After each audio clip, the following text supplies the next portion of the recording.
विधानसभेची निवडणूक महाविकास आघाडी विरुद्ध महायुती अशी अटीतटीची होईल असं अनेकांना वाटत होतं। लोकसभा निवडणुकीच्या तुलनेमध्ये उलट निकाल लागला आणि महाविकास आघाडीला धक्का बसलाय।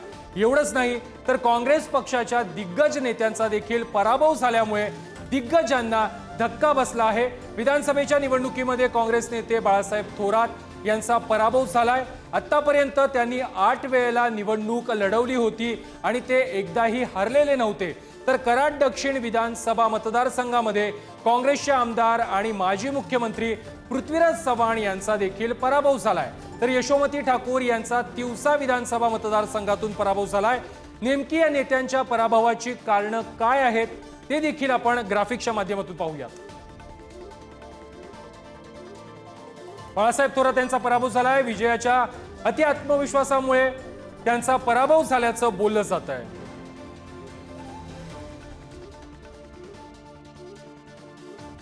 कार्यकर्त्यांनी निवडणूक गांभीर्यानं घेतली नाही असं देखील बोललं जात आहे।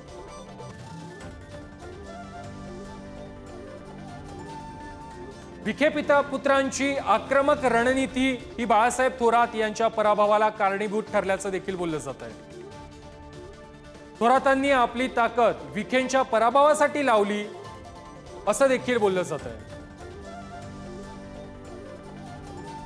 तळेगाव दिघे परिसरातील पाणी प्रश्न बाळासाहेब थोरात यांच्यासाठी अडचणीचा ठरलाय।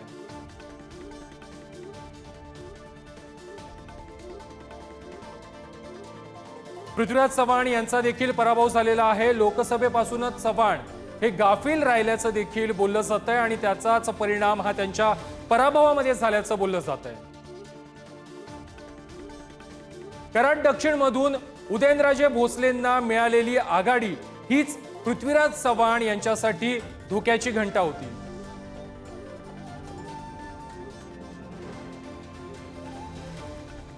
मतदारसंघामध्ये दुर्लक्ष, ग्रामीण भागामध्ये संपर्क कमी असल्यामुळे पृथ्वीराज चव्हाण यांचा पराभव झाल्याचं बोललं जात आहे।